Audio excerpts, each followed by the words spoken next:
Assalamualaikum warahmatullahi wabarakatuh. Waalaikumsalam warahmatullahi wabarakatuh. Selamat pagi, yang saya hormati Ibu Masduro SMM selaku dosen pembimbing mata kuliah manajemen. Yang saya banggakan teman-teman sekalian. Perkenalkan, saya perwakilan dari kelompok 4 yang akan menjadi moderator dalam diskusi pagi hari ini. Pada kesempatan ini kami akan berdiskusi fungsi pengawasan dan pengendalian. Langsung saja kita mulai ke sesi yang pertama, yaitu pembukaan. Mari ucapkan basmalah, kemudian penyampaian materi yang disampaikan oleh pemateri 1. Dipersilahkan buat pemateri 1. Perkenalkan, nama saya Dinda Aprilia sebagai penyaji pertama. Poin pertama yaitu pengertian pengawasan. Pengawasan adalah keseluruh aktivitas mengawasi, memeriksa, mencocokkan, dan mengendalikan segenap kegiatan agar berlangsung sesuai dengan rencana yang ditetapkan dan hasil yang dikehendaki. Demikian tidaklah semata-mata dimaksud untuk menemukan dan membetulkan kesalahan-kesalahan, melainkan justru untuk mencegah terjadinya kekeliruan atau penyimpangan yang sebetulnya dapat dihindarkan sebelum terlambat. Poin yang ke-B yaitu fungsi pengawasan.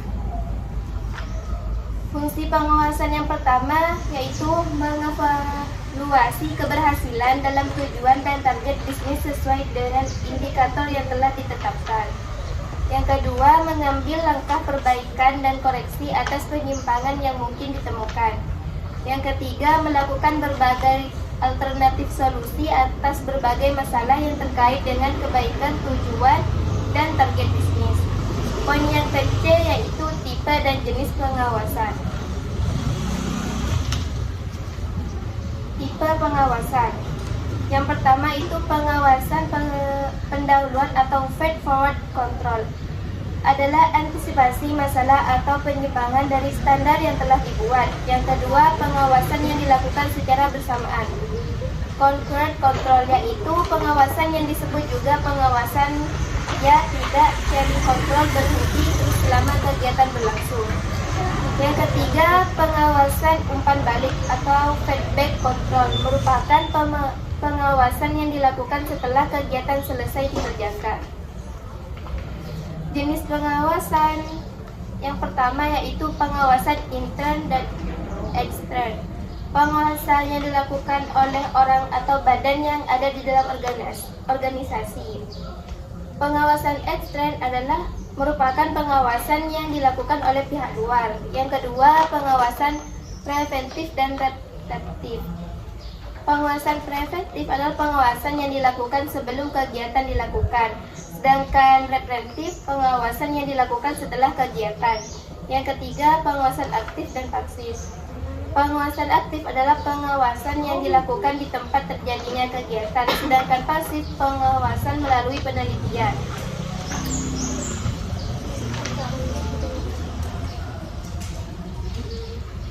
Selanjutnya adalah pemateri kedua.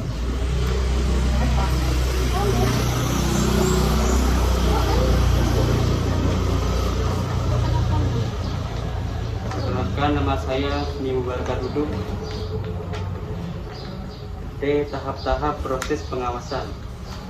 1. Tahap penetapan standar. Tahap pertama dalam pengawasan adalah penetapan standar pelaksanaan. Standar mengandung arti sebagai suatu kesatuan pengukuran yang dapat digunakan sebagai patokan untuk penilaian hasil. 3. Bentuk standar yang umum adalah standar fisik meliputi kuantitas jasa atau barang, jumlah langganan atau kualitas produk.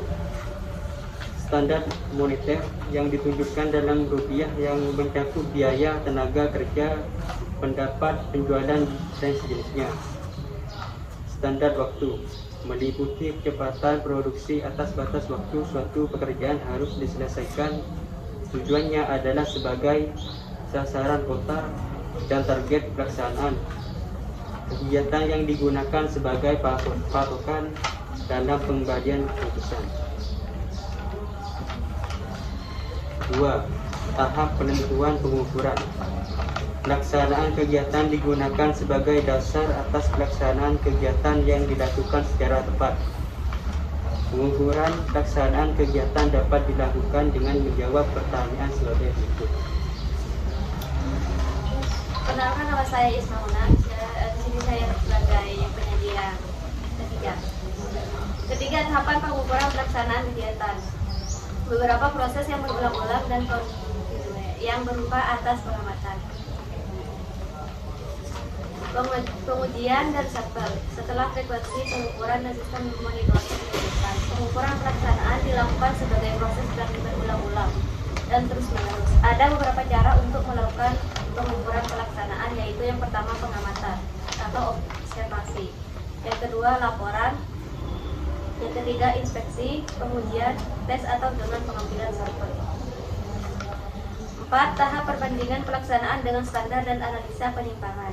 Digunakan untuk mengetahui penyebab terjadinya penyimpangan dan pengambilan keputusan sebagai manajer.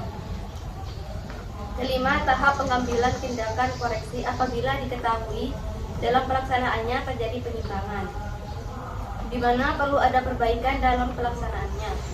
Bila hasil analisa menunjukkan perlunya tindakan koreksi dapat diambil dalam berbagai bentuk. Standar mungkin diubah, pelaksanaan perbaikan atau keduanya dilakukan bersama. Menurut Kadaman 2001/61, langkah-langkah proses pengawasan yaitu yang pertama, menetapkan standar karena perencanaan merupakan tolak ukur untuk merancang pengawasan. Berarti secara logis hal ini adalah menyusun rencana. Yang kedua, mengukur kinerja yang dicapai terhadap standar yang telah ditentukan. Yang ketiga, memperbaiki penyimpangan proses pengawasan tidak lengkap jika tidak ada tindakan perbaikan terhadap penyimpangan yang terjadi. Perkenalkan, nama saya Mamlatul Uyun. Saya di sini akan menjadi penyedia keempat. Pentingnya pengawasan. Menurut Sastra Hadirgo 2002, pengawasan adalah suatu proses dalam rangkaian kegiatan untuk mengusahakan agar suatu pekerjaan dapat dilaksanakan dengan baik dengan rencana yang telah ditetapkan. Arti pentingnya pengawasan adalah yang pertama, pengawasan dilakukan untuk menjamin bahwa pekerjaan dilakukan dengan aman. Dan yang kedua, setiap orang diawasi dengan tingkat kemampuan mereka dengan tingkat risiko dan tugas. Dan yang ketiga adalah pengawas diikut sertakan dalam pelaporan dan penyelenggaraan pelaksana sebuah pekerjaan dan membuat laporan sasaran kepada pengurus. Dan yang keempat adalah pengawas ikut serta dalam mengidentifikasi penyimpangan kerja. F. Karakteristik pengawasan. Sistem pengawasan yang efektif menurut Amilullah mempunyai karakteristik akurat terhadap informasi, ekonomis, tepat waktu ketika diketahui penyimpangan. Pengawasan yang efektif adalah pengawasan yang tepat sesuai dengan proses yang harus dilalui, yaitu artinya tanpa menyimpang dari sistem yang dianut, sehingga tahapan yang dilalui itu benar. Perkenalkan, nama saya Nur Faizah, saya sebagai penyanyi kelima. G. Definisi pengadilan. Menurut Anotoni dan Govinda Rajan, pengendalian manajemen merupakan sebuah proses yang dilakukan oleh manajer untuk mempengaruhi anggota dalam organisasi agar mengimplementasikan strategi yang organisasi miliki strategi. Apabila dalam organisasi tersebut memiliki sistem pengendalian, maka strategi dapat dilaksanakan sesuai dengan tujuan organisasi. Sistem pengendalian manajemen sangat penting bagi perusahaan. Menurut Simon, sistem pengendalian manajemen dapat digunakan sebagai pengamatan atas aktivitas organisasi dan digunakan sebagai pengaturan, pengamatan aktivitas, estimasi eksekusi, dan komponen integratif. Menurut Thomas Sumarsan, ada beberapa unsur dalam sistem pengendalian manajemen, yaitu yang pertama, kemampuan pekerjaan yang berdasarkan tanggung jawab. Kedua, pemisahan kewajiban kerja. Ketiga, pengaturan kewajiban, tujuan metode, serta pengawasan yang masuk akal sesuai pendapatan biaya.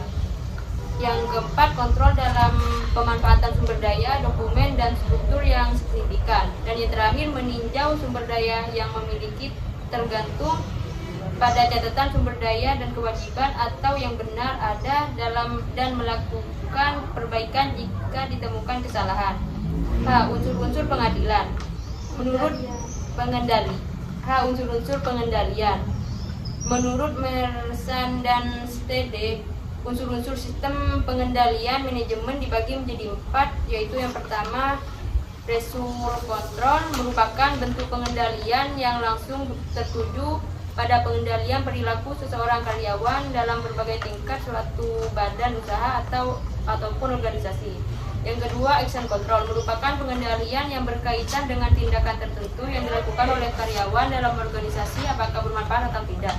Yang keempat, pengendalian personel merupakan pengendalian yang bertujuan untuk mengumpulkan kesadaran pekerja secara alamiah untuk menyelesaikan pekerjaan masing-masing.